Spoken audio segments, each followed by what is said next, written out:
Kalau orang mensyirikkan Allah, maka lalu dia tidak bertauhid, sulit rezekinya. Kenapa? Karena akhirnya dia minta kepada selain Allah Subhanahu wa taala. Padahal yang memiliki rezeki adalah Allah Subhanahu wa taala.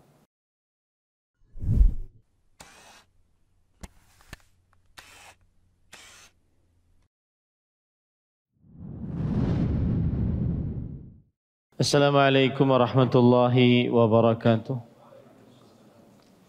Bismillahirrahmanirrahim. Innal hamdalillah nahmaduhu wa nasta'inuhu wa nastaghfiruh wa na'udzu billahi min shururi anfusina wa sayyiati a'malina. Man yahdihillahu fala mudilla lahu wa man yudlil fala hadiya lahu. Wa ashhadu an la ilaha illallah wahdahu la syarika lah wa ashhadu anna Muhammadan abduhu wa rasuluh. Ya ayyuhalladzina amanu taqullaha haqqa tuqatih wa la tamutunna illa wa antum muslimun. Ya ayyuhan nasu taqu rabbakumul ladzi khalaqakum min nafsin wahidah wa khalaqa minha zawjaha wa batha minhuma رجالا كثيرا ونساء واتقوا الله الذي تساءلون به والأرحام إن الله كان عليكم رقيبا يا أيها الذين آمنوا اتقوا الله وقولوا قولا سديدا يصلح لكم أعمالكم ويغفر لكم ذنوبكم ومن يطع الله ورسوله فقد فاز فوزا عظيما أما بعد فإن أصدق الحديث كتاب الله وأحسن الهدي هدي محمد صلى الله عليه وعلى آله وسلم وشر الأمور محدثاتها وكل محدثة بدعة وكل بدعة ضلالة وكل ضلالة في النار.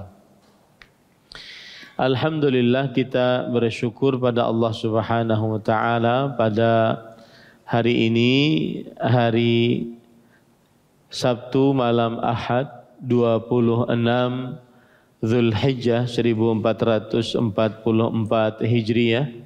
Kita dimudahkan oleh Allah Subhanahu wa taala untuk duduk bersama di Masjid Utsman bin Affan Handil Bakti, Barito Kuala, Kalimantan Selatan, dalam sebuah kajian rutin setiap Sabtu malam Ahad pekan ketiga, membaca kitab Al-Jadid fi Syarhi Kitab Tauhid yang ditulis oleh Fadilatul Syekh Muhammad bin Abdul Aziz As-Sulaiman Al-Qar'awi, dan adapun kitab tauhidnya ditulis oleh Al-Imam Al-Allamah Ar-Rabbani Muhyis Sunnah Mujaddidud Da'wah Muhammad bin Abdul Wahhab bin Sulaiman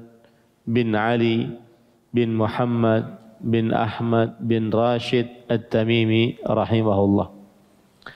Salawat dan salam semoga selalu Allah berikan kepada Nabi kita Muhammad sallallahu alaihi wa ala alihi wasallam, pada keluarga beliau, para sahabat, serta orang-orang yang mengikuti beliau sampai hari kiamat kelak.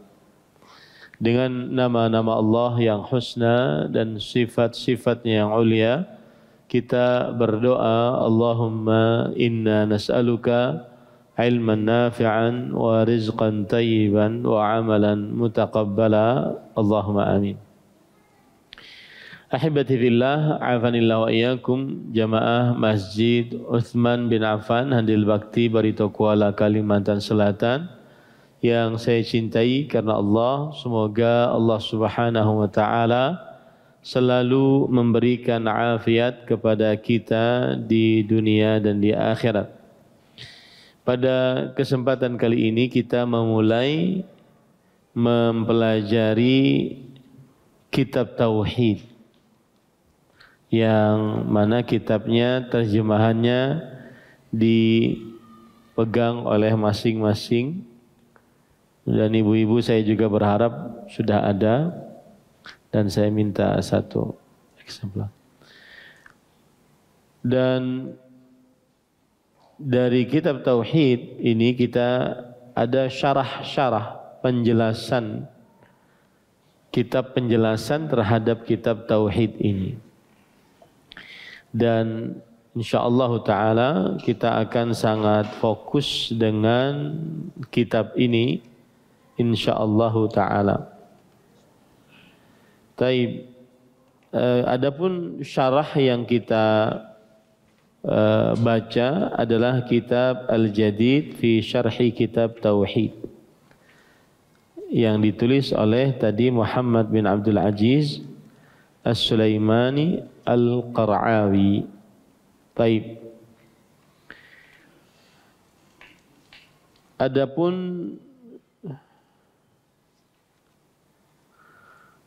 biografi dari penulis kitab Tauhid, maka beliau namanya adalah Muhammad bin Abdul Wahhab bin Sulaiman bin Ali bin Muhammad bin Ahmad bin Rashid At-Tamimi.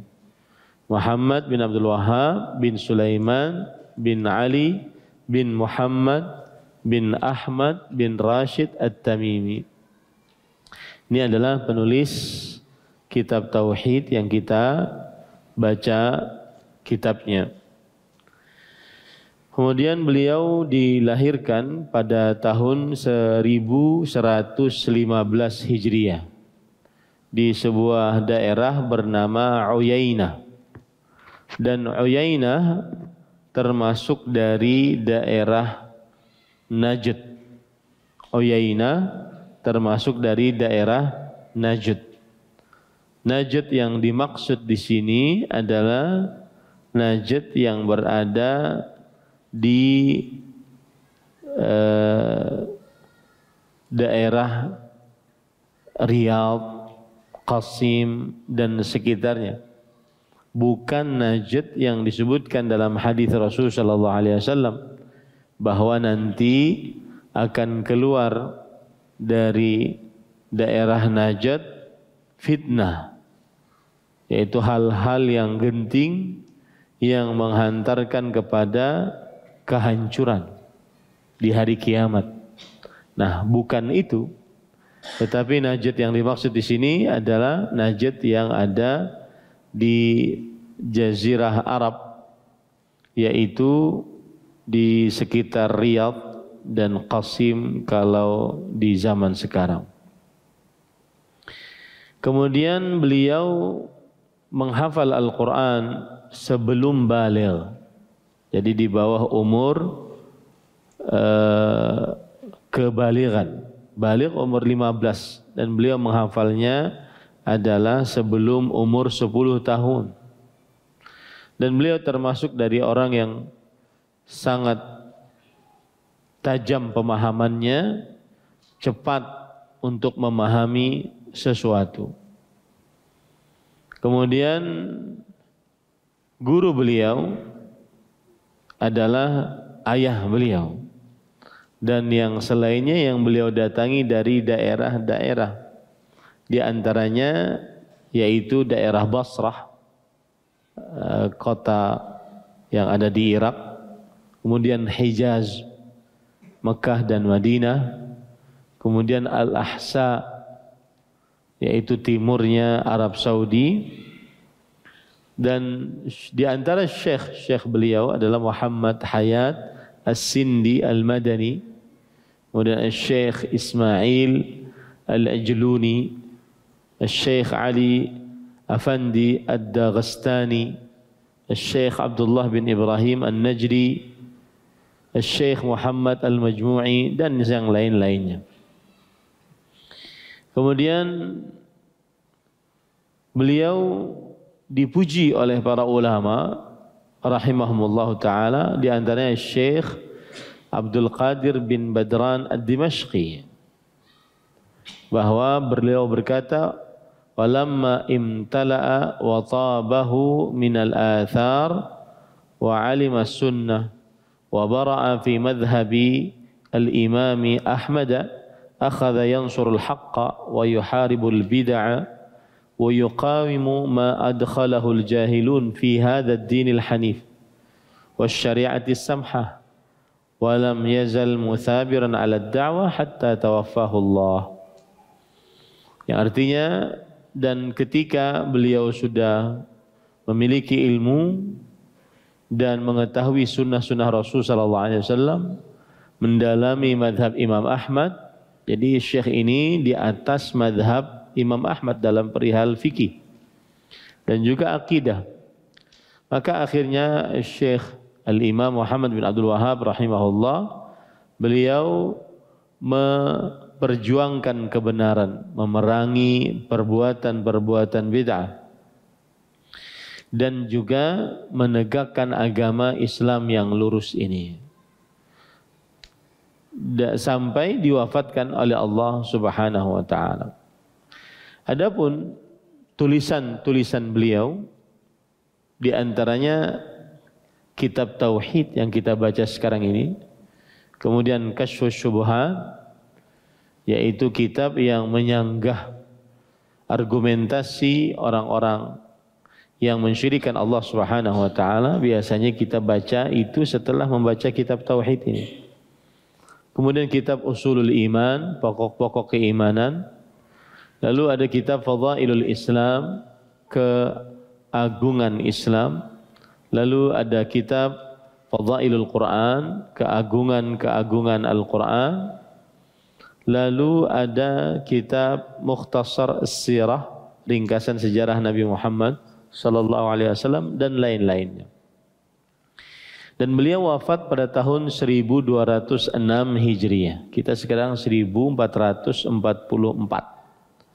Bentar lagi 1445. Berarti sekitar 250 tahun yang lalu. Ya. Beliau wafat pada tahun 1206 Hijriah. Nah, kemudian adapun kitab yang saya baca untuk pegangan sebagai syarah dari kitab ini adalah ditulis oleh Fadilatul Syekh Muhammad bin Abdul Aziz As-Sulaiman Al-Qar'awi. Beliau berasal dari Unaizah, salah satu daerah di Kabupaten Al-Qasim di Al-Mamlakah Al-Arabiyah Saudiyah, Kerajaan Arab Saudi sekarang. Dan beliau lahir pada tahun 1353 Hijriah. Saya belum mendapati sejarah beliau apakah sudah meninggal atau belum, ya. Yang jelas beliau lahir 1353. Kalau kita hitung sekarang 1444, berarti berapa tahun? Nah, 1444 kurangi 1353, berapa tahun? 90-an ada? Hah? 91. Antara masih hidup atau sudah meninggal, ya wallahu a'lam. Ya, saya cari-cari di internet belum dapat. Baik, yang jelas kita baca kitab tauhid dan alhamdulillah pengurus masjid Utsman bin Affan Handil Bakti Barito Kuala Kalimantan Selatan menyediakan kitab ini, dan saya berharap setelah belajar dari kitab ini setiap bulannya diletakkan kembali, kemudian nanti kalau mau belajar lagi kita ambil lagi. Jadi jangan dibawa pulang, ya, jangan dibawa pulang agar tidak lupa, ya, agar tidak lupa. Tapi kita langsung kepada bab 1. Penulis mengatakan Kitabut Tauhid.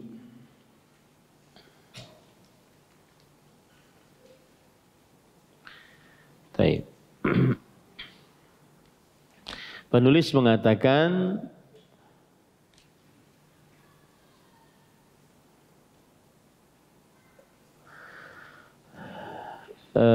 Kitabut Tauhid. Di dalam terjemahannya Tauhid, Hakikat, dan kedudukannya. Taib, para ikhwan yang dirahmati oleh Allah Subhanahu wa taala, tauhid secara bahasa artinya adalah al-ifrad, mengesakan. Tauhid secara bahasa artinya adalah al-ifrad, mengesakan.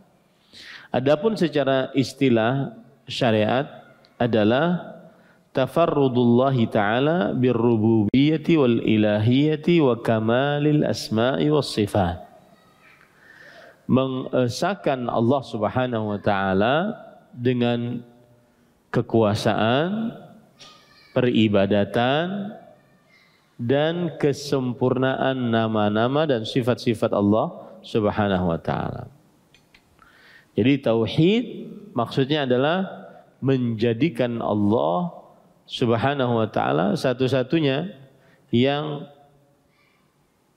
tunggal, esa di dalam kekuasaan. Kekuasaan yang dimaksud di sini adalah penciptaan, pengaturan, dan juga kekuasaan. Kemudian satu-satunya yang diibadahi dan satu-satunya yang sempurna nama dan sifat-sifatnya. Nah, itulah tauhid. Jadi kalau ditanya apa itu tauhid? Tauhid adalah mengesahkan Allah di dalam kekuasaannya, di dalam beribadah kepadanya, dan di dalam nama-nama dan sifat-sifat Allah Subhanahu wa taala. Itulah tauhid. Kemudian para ulama rahimahumullah taala membagi tauhid menjadi 3. Yang pertama tauhid rububiyah, dan pembagian ini berdasarkan istiqra, yaitu penelitian terhadap ayat-ayat Al-Quran dan hadis-hadis Rasul sallallahu alaihi wasallam. Yang pertama adalah tauhid rububiyah. Tauhid rububiyah adalah tauhidullah bi af'alih, mengesahkan Allah dalam perbuatannya.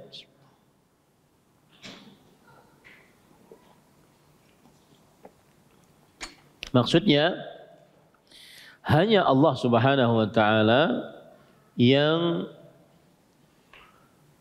Maha Pencipta, pengatur, berkuasa. Tiada sekutu bagi Allah Subhanahu wa taala. Meyakini di dalam qalbu seyakin-yakinnya bahwa Allah Subhanahu wa taala Maha berkuasa, satu-satunya, tiada sekutu bagi Allah. Allah Maha Pencipta, Allah Maha Pengatur, Allah Maha Berkuasa. Dan dalil atas tauhid rububiyah ini adalah surat Al-An'am ayat 1. Alhamdulillahilladzi khalaqas samawati wal arda wa ja'ala adh-dhulumati wan nur. Tsumma alladhina kafaru bi rabbihim ya'dilun. Segala puji bagi Allah yang telah menciptakan. Nah, di sini tauhidnya. Allah yang telah menciptakan langit-langit dan bumi dan menjadikan kegelapan dan cahaya. Kemudian orang-orang yang kafir, mereka menyimpang dari Allah Subhanahu wa taala. Ini menunjukkan bahwa Allah Subhanahu wa taala satu-satunya yang mencipta langit dan bumi. Dan Allah satu-satunya yang menjadikan kegelapan dan cahaya. Nah, ini dalil atas tauhid rububiyah. Kemudian kemudian tauhid uluhiyah, yaitu menjadikan Allah Subhanahu wa taala satu-satunya yang paling berhak diibadahi. Baik ibadah secara lahiriah atau secara batiniah. Ibadah secara lahiriah atau secara batiniah. Dalilnya surah Al-Fatihah ayat 5, Iyyaka na'budu wa iyyaka nasta'in. Hanya kepadamu kami beribadah dan hanya kepadamu kami meminta pertolongan. Nah, ini menunjukkan bahwa hanya Allah yang paling berhak diibadahi. Ini tauhid uluhiyah. Yang ketiga adalah tauhidul asma was sifat. Tauhid asma was sifat. Dan tauhid asma was sifat ini artinya adalah meyakini bahwa Allah Subhanahu wa taala memiliki nama-nama yang husna, yang sempurna kebaikannya, dan sifat-sifat yang ulia, yang sempurna ketinggiannya. Dalilnya surat Asy-Syura ayat 11. Allah Subhanahu wa taala berfirman, "Laisa kamitslihi syai' wa huwas samiul basir."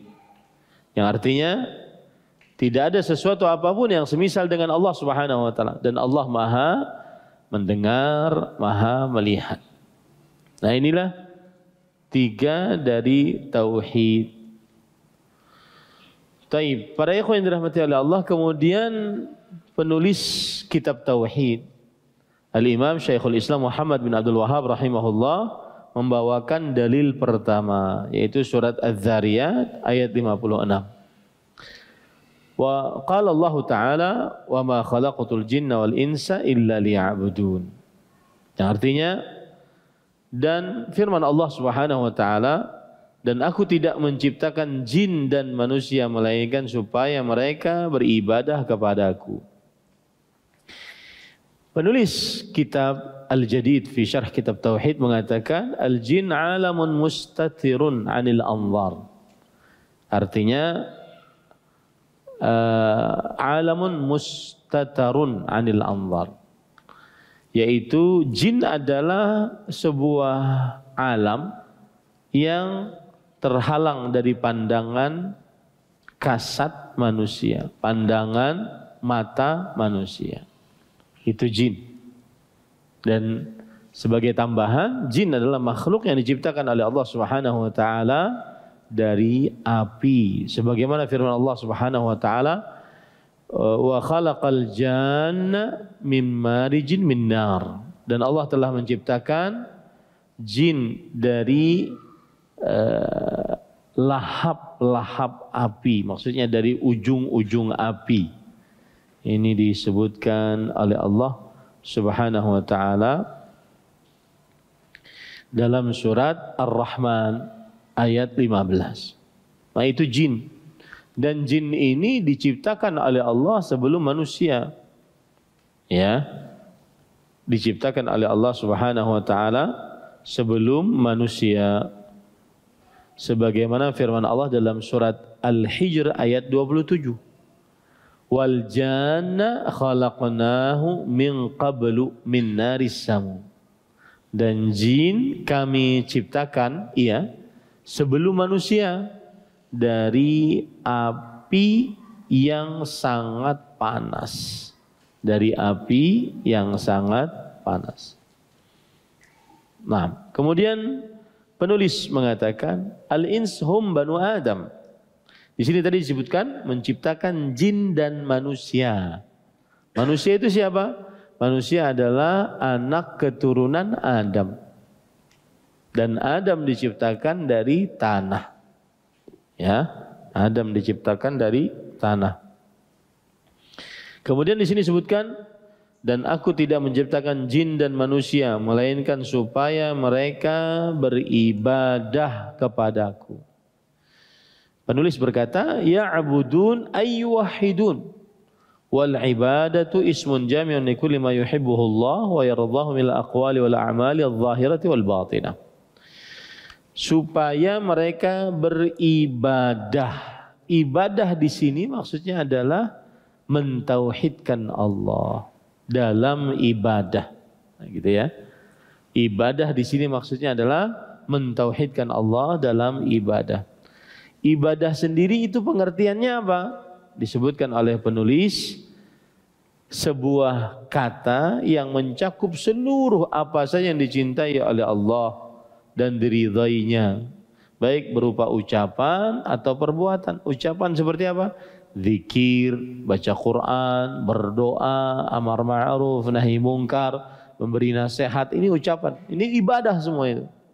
Atau juga amalan lahiriah, amalan-amalan seperti sholat, puasa, zakat, haji, membaca itu sudah tadi, berbakti kepada orang tua, menghormati tetangga, menyambung hubungan rahim, itu ibadah kepada Allah.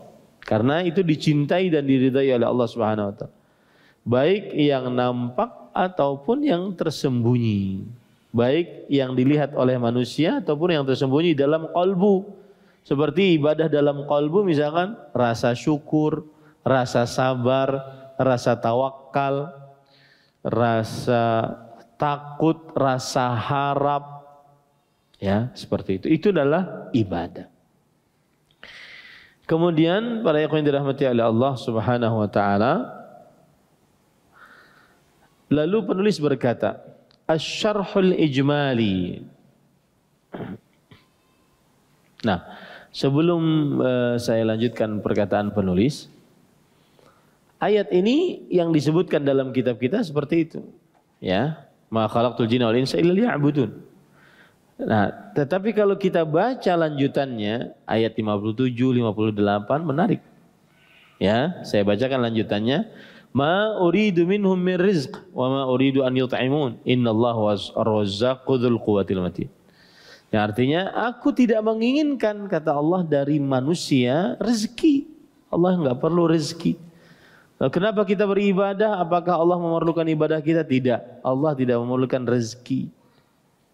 Wa ma uridu an yut'imun, dan aku tidak menginginkan mereka memberi makan kepadaku. Ya. Nah, di sini terdapat penjelasan. Lam yuridillahu minhum an yarzuqu anfusahum wa la yarzuqu ghairahum. Ya, artinya Allah tidak menginginkan dari mereka agar mereka memberikan rezeki kepada diri mereka sendiri atau memberikan rezeki kepada orang lain. Wa ma uridu an yut'imun, dan aku tidak menginginkan mereka memberikan makan. Walam yurid an yut'imu anfusahum wa la yut'imu ghairahum wa innama asnada ar-rizqa wal it'am ila nafsihi li'anna al-khalqa 'iyalullah faman at'amahum faka'annama at'ama ar-rabb azza wa jalla. Dan Allah tidak menginginkan mereka memberikan makan kepada diri mereka sendiri dan juga kepada orang lain. Akan tetapi Allah menyandarkan rezeki pada ayat ini, ya, dan juga makanan kepada dirinya sendiri. Karena seluruh makhluk sangat memerlukan Allah Subhanahu wa taala. Maka siapa saja yang makan berarti dia sudah diberi makan oleh Allah Subhanahu wa taala. Nah, itu dia. Jadi pesan yang menarik dari lanjutan dari ayat ini adalah bahwa makhluklah yang memerlukan Allah, bukan Allah yang memerlukan ibadah para makhluk, begitu ya. Baik, kita ambil penjelasannya sekarang. Asy-Syarhul Ijmali. Yukhbiruna Allah subhanahu wa ta'ala annahu huwa alladhi awjadal jinna wal ins. Allah mengabarkan bahwa Allah lah yang menciptakan jin dan manusia.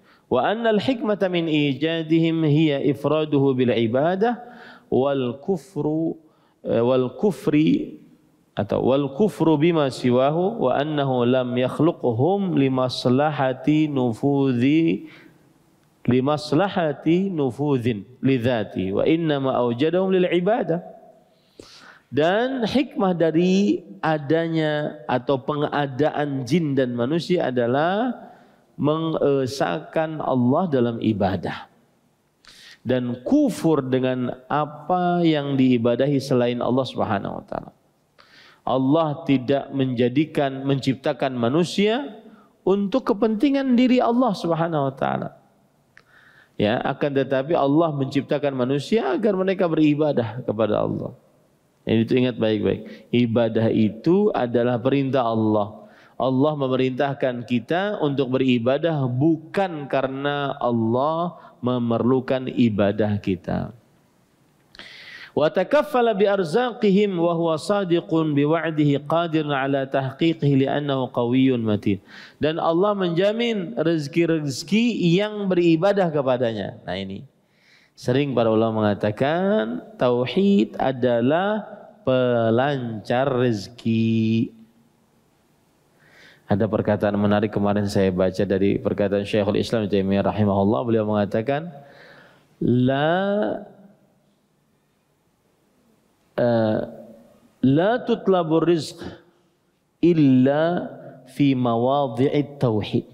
Rezeki itu tidak nampak kecuali di dalam keadaan-keadaan hamba yang mentauhidkan Allah Subhanahu wa taala. Semakin besar tauhidnya, semakin dia besar rezekinya yang diberi oleh Allah Subhanahu wa taala. Ada hubungan antara tauhid dengan rezeki. Kalau rezekinya sedang seret, maka itu berarti ada masalah dengan tauhidnya. Kurang ikhlaskah? Kurang memurnikan ibadah kepada Allah kah? Gitu ya. Kalau ada masalah dengan rezekinya, berarti dia kurang bertauhid. Nah, secara umum seperti itu. Ya. Adapun nanti para sahabat kenapa mereka miskin-miskin padahal mereka ahli tauhid, maka jawabannya di dalam hikmah penciptaan Allah ada namanya konsep ujian. Ada namanya apa? Konsep ujian. Manusia diuji oleh Allah Subhanahu wa taala. Tidak cukup dia bertauhid tapi diuji oleh Allah. Tidak cukup dia mengucapkan saya beriman tapi diuji oleh Allah sehingga terlihat mana yang benar, mana yang dusta dalam tauhidnya. Nah, gitu. Tapi secara umum ini sudah ma'ruf di tengah para ulama bahwa Allah menjamin rezeki orang-orang yang bertauhid lebih daripada orang-orang yang tidak bertauhid. Kemudian juga yang kedua adalah jaminan Allah itu tidak mesti harus berlebih.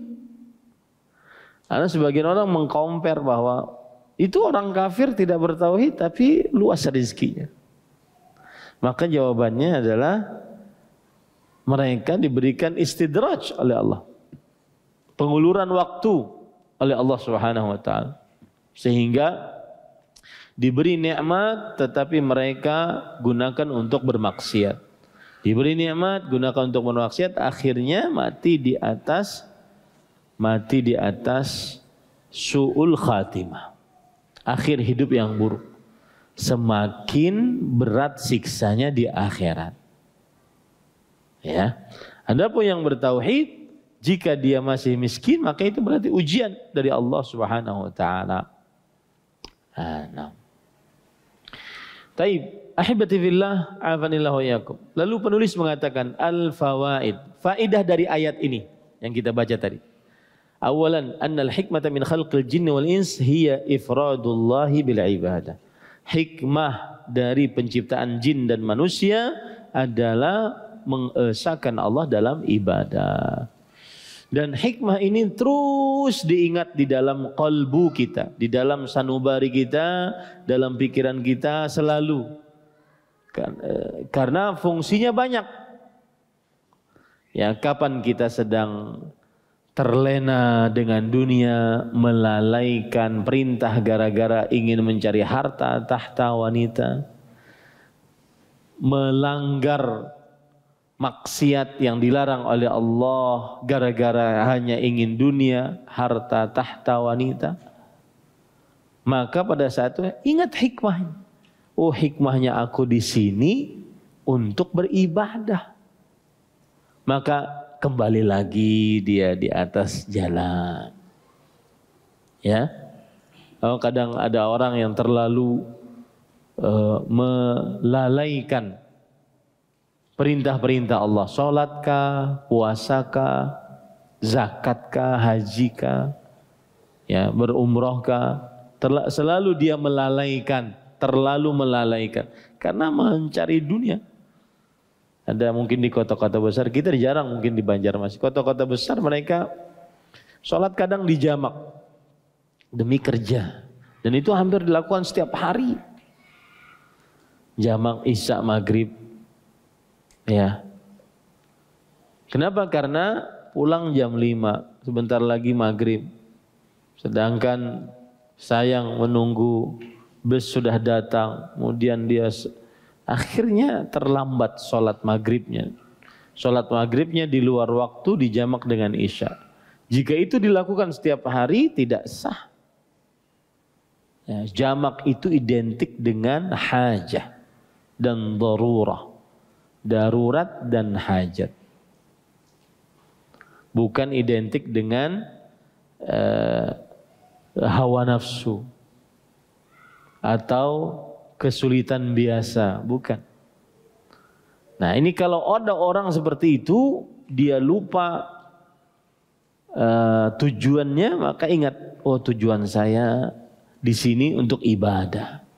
Maka dia kembali lagi semangat beribadah. Ini penting mengingat ini.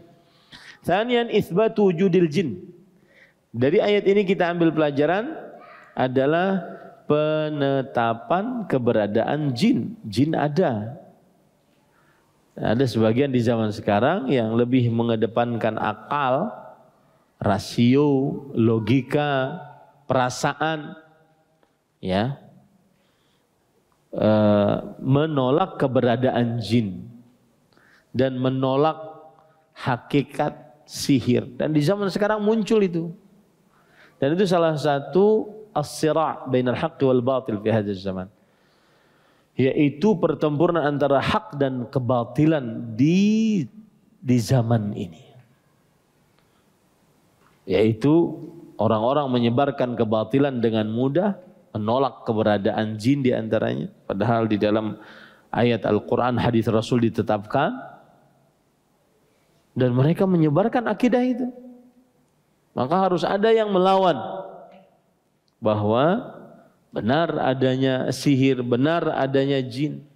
Berdasarkan ayat Al-Quran, hadis Rasulullah SAW. Thalithan, kamalu ghinallahi an khalqih. Kesempurnaan tidak memerlukannya Allah kepada makhluknya. Allah itu enggak perlu Allah tidak perlu kepada makhluknya. Allah memerintahkan makhluknya untuk beribadah bukan karena Allah memerlukannya, tetapi karena manusia yang diperintah oleh Allah Subhanahu wa taala. Dan manusia wajib tunduk karena manusia adalah budaknya Allah Subhanahu wa taala. Jadi kita itu beribadah bukan karena Allah yang perlu, tetapi kita itu beribadah karena perintah Allah. Karena perintah Allah dan karena kita budaknya. Ya. Yang keempat, anna masdar rizqi minallahi walakinnal 'abda ma'murun bi fi'lil asbab. Bahwa sumber rezeki dari Allah. Ya, tetapi seorang hamba diperintahkan untuk mengerjakan sebab. Nah, ini konsep pertama lancar rezeki tauhid, meyakini bahwa Allah satu-satunya pemberi rezeki. Kalau orang mensyirikkan Allah, maka lalu dia tidak bertauhid, sulit rezekinya. Kenapa? Karena akhirnya dia minta kepada selain Allah Subhanahu wa taala. Padahal yang memiliki rezeki adalah Allah Subhanahu wa taala. Tapi hamba diperintahkan untuk mengerjakan sebab. Nah, sebab itu ada dua. Ada sebab syar'i dini, ada sebab kauni qadari. Sebab syar'i dini yang disebutkan di dalam Al-Quran, seperti misalkan keluar rumah, berjalan di atas muka bumi, famshu fi manakibiha wa kulu min rizqi. Jalanlah dan makanlah dari rezeki. Ini sebab syar'i dini karena diperintahkan dalam Al-Quran. Sebab syar'i dini juga istighfar. Orang yang lancar istighfarnya lancar rezeki. Allah berfirman dalam surat Nuh, "Faqultu astaghfir rabbakum innahu kana ghaffara." Kata Nuh alaihi salam kepada kaumnya, beristighfarlah kalian kepada Allah, Rabb kalian. Sesungguhnya Allah Maha Pemberi, Maha Luas Pemberi maghfirahnya. Apa yang terjadi kalau orang banyak istighfar? Yursilis sama alaikum midra. Allah menurunkan hujan yang lebat pada kalian. Wa yumdidukum bi amwal wa banin wa yaj'al lakum jannat wa yaj'al lakum anhara. Dan Allah Subhanahu wa taala memberikan kekuatan kepada kalian dengan harta, anak, kemudian menjalankan air pada sungai-sungai. Maka perbanyaklah istighfar. Itu salah satu sebab syar'i dini dalam rezeki. Dan sebab yang kedua adalah sebab kauni qadari. Orang jualan, orang pergi merantau, orang membuat barang lalu dijual. Ini sebab kauni, qadari. Ya, Allah memberi rezeki, sumbernya rezeki dari Allah. Tapi rezeki itu tidak datang begitu saja kepada kita, kecuali dengan mengerjakan apa? Sebab. Nah, sebabnya ada dua tadi. Sebab syar'i, dini, sesuai dengan syariat, ditunjuki oleh agama. Yang kedua kauni qadari, yaitu usaha manusia. Nah, di antara sebab syar'i dini yang menarik, subhanallah ya, sering saya katakan ini, ada hadis qudsi. Allah berfirman, Ibnu Adam irka' li arba'an awwalan nahar akfika akhirahu. Wahai anak Adam, salatlah untukku 4 rakaat di pagi hari. Aku akan cukupkan keperluanmu sampai malam hari. 4 rakaat itu kapan waktunya? Kata ulama besar abad ke-8 Hijriyah, Ahmad bin Abdul Halim Al-Harrani, atau yang dikenal dengan Syekhul Islam Ibn Taimiyah. Beliau mengatakan 4 rakaat itu adalah huma indi raka'atal fajri wa faridatuha. Yang artinya menurutku 4 rakaat tersebut adalah 2 rakaat sebelum subuh dan sholat subuhnya. 2 rakaat sebelum subuh dan sholat subuhnya. Nah, makanya harus mengerjakan sebab. Sebab ada 2 tadi. Sebab syar'i, sebab kauni. Ada sebab-sebab syar'i yang disyariatkan dalam agama Islam. Beristighfar, kemudian memperbanyak ibadah, menegakkan tauhid. Kemudian ada sebab kauni, qadari, yaitu yang dilakukan usaha oleh manusia. Buka toko, bekerja, buka pabrik, jadi pengusaha, jadi pegawai, jualan. Ini sebab kauni namanya. Dua-duanya diperbolehkan asalkan tidak bertentangan dengan syariat Islam. Khamisan, itsbatu ismaini min asma'illah wa huma ar-razzaq wal matin. Di dalam surat Az-Zariyat ayat 56, 57, 58 ada 2 nama Allah yang harus kita tahu, Ar-Razzaq dan Al-Matin.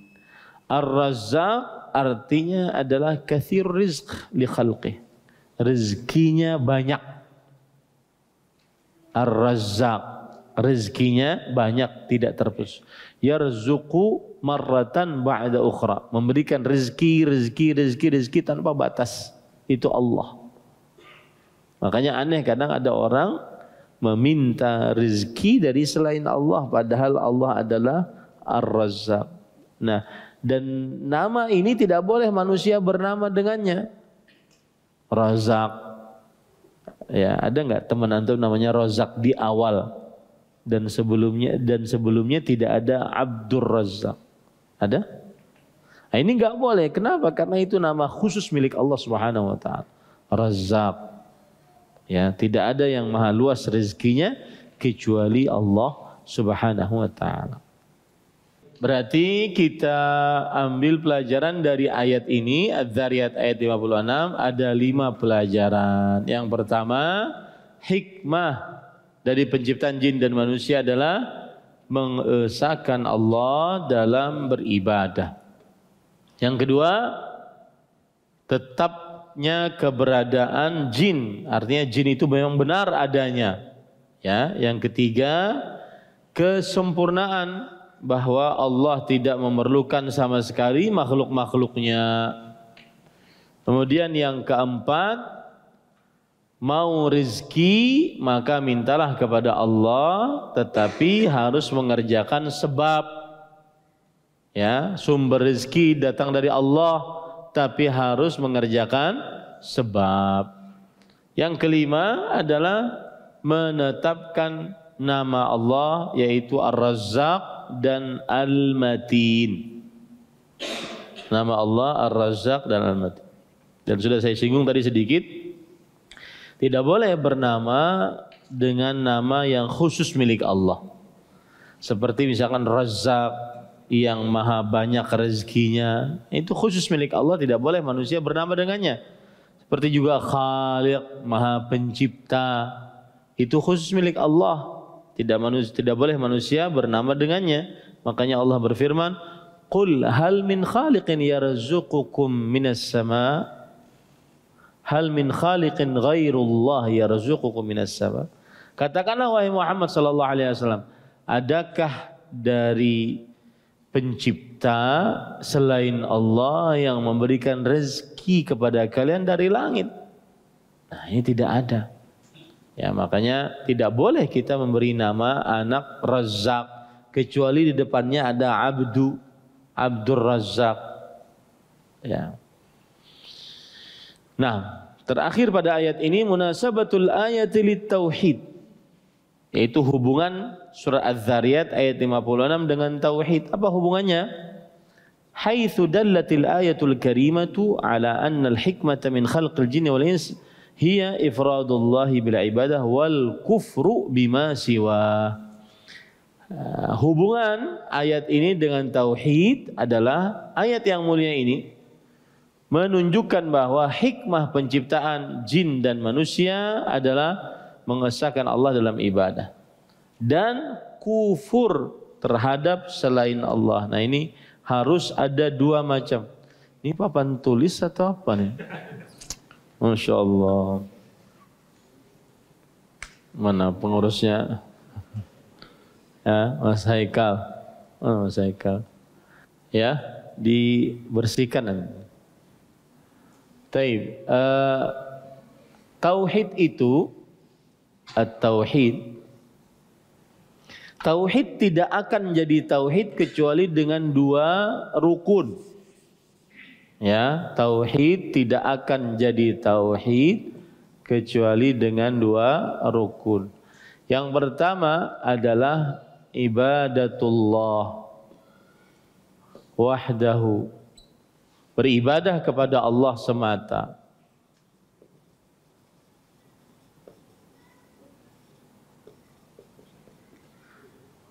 Semata, maksudnya satu-satunya. Kemudian al-kufru bima yu'badu min dunillah, mengkafiri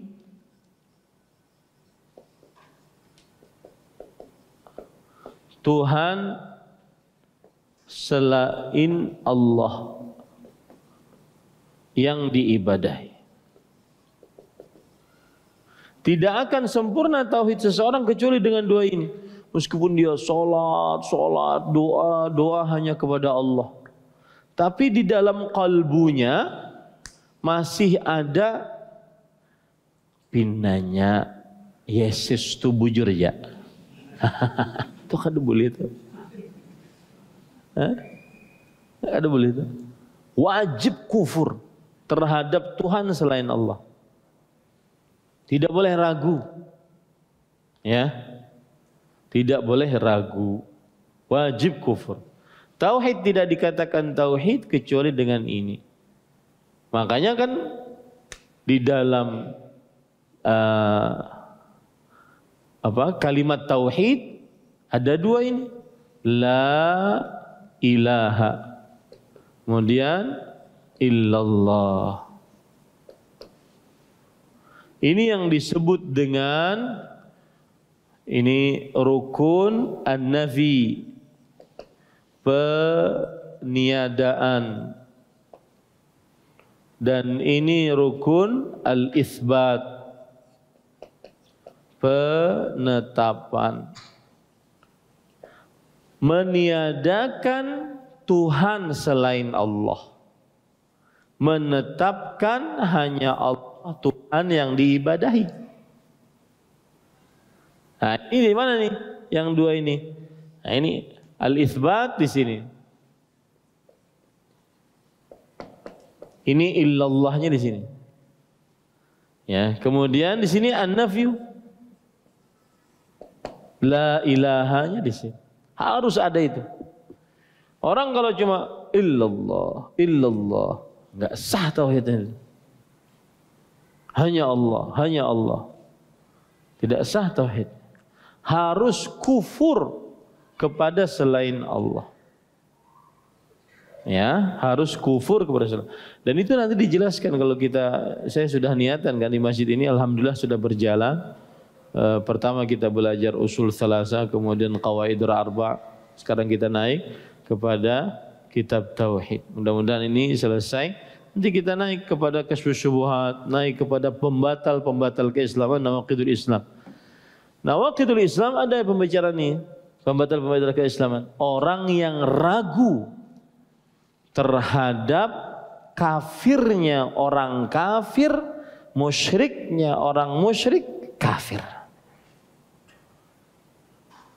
Aku kedua nih bang, mengatakan bubuhannya itu kafir, pinanya baik-baik aja bubuhannya itu, bersedekah, ada nang berkurban hari raya Idul Adha, adalah ada yang empat bangun masjid orang kafir tuh. Pinanya surga aja Bang Sidin tuh. Jalannya aja sejauh sedikit. Ada boleh. Itu tidak diperbolehkan. Harus kufur terhadap Tuhan selain Allah. Sejuta kali orang mengucapkan la ilaha illallah, la ilaha illallah. Sejuta kali. Tapi dia ragu terhadap kekufuran orang kafir, kesyirikan orang musyrik, maka tidak bertauhid. Wajib mengkufuri Tuhan selain Allah Subhanahu wa ta'ala. Ini penting nih. Penulis mengatakan hikmah dari penciptaan jin dan manusia adalah mengesahkan Allah dalam ibadah dan kufur dengan Tuhan selain Allah. Kufur dengan Tuhan selain Allah Subhanahu wa ta'ala. Nah, alhamdulillah. Ada yang bertanya, sampai di sini dulu ya. Kita pembukaan, pemanasan lah ya. Ini panjang, ayat-ayatnya dibawakan oleh penulis. Jadi caranya seperti itu. Yang kita pelajari. Tadi kita sebutkan ayatnya, lalu kita kupas ayatnya satu-satu, apa makna jin, apa makna manusia, apa makna supaya mereka beribadah kepadaku, illa liya'budun, apa maknanya. Baru setelah itu kita ambil pelajaran-pelajaran dari ayat tersebut. Baru setelah itu kita mengambil apa hubungan ayat ini dengan tauhid. Nah, ayat ini atau dalil ini dengan tauhid. Ayat ini hubungannya adalah menunjukkan kepada hikmah penciptaan jin dan manusia, itu mentauhidkan Allah. Caranya bagaimana? Dua itu. Beribadah kepada Allah semata, kemudian kufur kepada selain Allah Subhanahu wa ta'ala. Paham ya? Nah, alhamdulillah selesai pertemuan kali ini. Cuma sayangnya kita ini pertemuan sebulan sekali, apabila tuntungnya. Ya, belum cari-cari waktu sudah. Karena kalau malam Jumat nggak bisa. Malam Jumat rapat di pesantren. Kemudian tergopoh-gopoh ke sini, pulang harus cepat karena ada kajian online. Jadi susah kalau malam Jumat. Yang ada malam Sabtu malam Ahad. Cuma di pekan ketiga.